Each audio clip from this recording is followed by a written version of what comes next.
One of the most important pieces of gear I have in my backpack is the water filter. It allows me to use almost any water source available and for me not to risk getting any problems with my stomach during a hike. The only thing it doesn't remove is viruses and chemicals and such, but sometimes they do clog or you get reduced water flow and you need to work really hard to get a dropout by squeezing that button really hard. And that is no fun and you think, now I'm screwed. But you are not. If the BeFree clogs, you are not screwed. You can get the water running again with the full and massive flow rate that you are used to. Today it is all about the 3 easy steps you can do to get the water running again and for it to be as good as new. Don't miss out on this important episode, so stay tuned. A water filter is an important part of your gear, no matter if you're a long distance hiker or a weekend warrior like me, and bringing a water filter is nowadays a matter of course, just as bringing a shelter. Despite that, I see and read about a lot of people bringing a lot of water in their packs. But I have no idea why. But as that isn't the topic for today, I will not dig any deeper into it. Instead, focus on the topic for today. How to get the BeFree up and running again, literally, if it clogs or if you're experiencing a reduced flow rate. I will today go through and talk about 3 different ways to get the filter unclogged and in the end give you 7 good things to know if you are using the BeFree, and kind of a bonus for you later in this episode. But no time to waste. Here are the first thing you can do to get the filter unclogged. The first and most important thing that you can do, and what Katadyn themselves recommend on their website and in the manual, is to rinse it in the nearest stream or lake, or swish it like Katadyn so well put it, and this is really easy to do.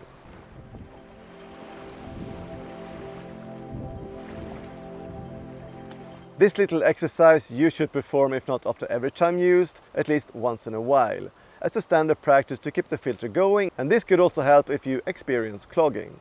One important thing to keep in mind is to never ever rinse it horizontally under running water. This could really damage your filter and make it useless. This is also included in the instructions from Katadyn, so just don't. The second thing that you can do, or should do on occasion, is to shake it. And the way to do it is by filling the bladder with water, attach the filter, and shake it like there's no tomorrow.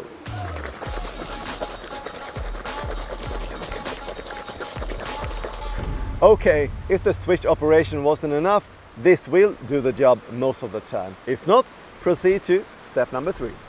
Well then, if step number 1 doesn't work and number 2 doesn't work, step number 3 is then to buy a new filter. Just kidding. Number 3 is to soak the filter in a mix of vinegar and water. And I actually brought some with me here today. Whoops. This is Etika Sprit for all you Swedes out there. But this is the exact same thing. The only difference is how it is produced. So both will work equally good. So I start by measuring 1 part of vinegar,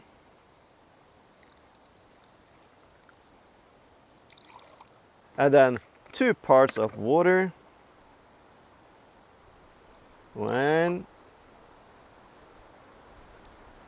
2, and then just put the filter inside of that solution and let it soak for at least 30 minutes, or even better, during the night. Then you just need to flush it with pure water a couple of times and the taste from the vinegar will then be gone, hopefully. After this treatment, the filter will often be free of clogging and with a good flow rate again and almost as new. This is of course a little bit tricky to do on the trail, not having access to vinegar and all, but before and after a hike, I think this is worth trying out before buying a new one. Before we move on to the 7 things you need to know about the BeFree, I would like to add that Katadyn recommends you to disinfect the BeFree before a long time storage. And the way to do it is to add 4 drops of household bleach into a half liter of water and push the full amount through the filter, and then leave it to air dry. If that solves the problem with clogging, I don't know, but worth trying out. Now to the moment you all been waiting for, 7 things you need to know about the BeFree. Swish and shake the filter after each use to make it last longer. Don't leave the filter attached to the bag if using a Xenop bag or similar when collecting water, otherwise there is a risk of contamination from the dirty water.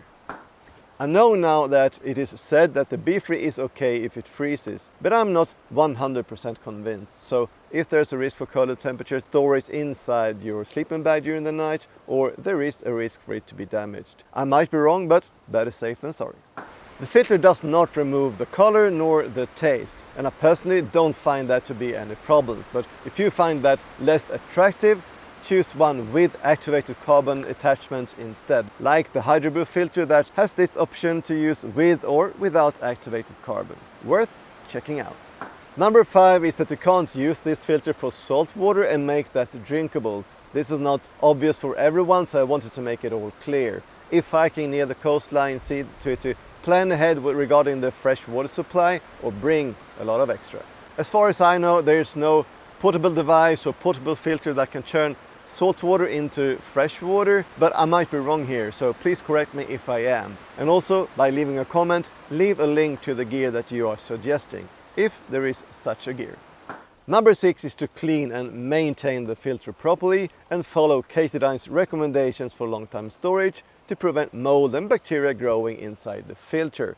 How to is very well explained in the package and on their website.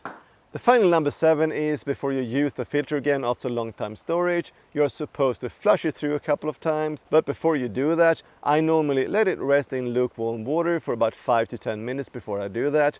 That really helps to get the filter going again. This was all I had planned for today's episode and my recommendations from my experience using the BeFree. And I also hope that you heard me well today and the audio quality is okay, because I've had a lot of wind here during this recording of this video. Anyways, if you have any recommendations to give, any tips and tricks to tell all the viewers about when it comes to cleaning or using the BeFree, please leave a comment and tell us all about it. But for now, this is it, and if you liked today's episode, take a look at these 2 recommendations on my other videos. Also do hit like, subscribe and turn on the notifications so you don't miss out on any future content. I hope to see you again next week, but for now, take care, safe hiking and bye bye.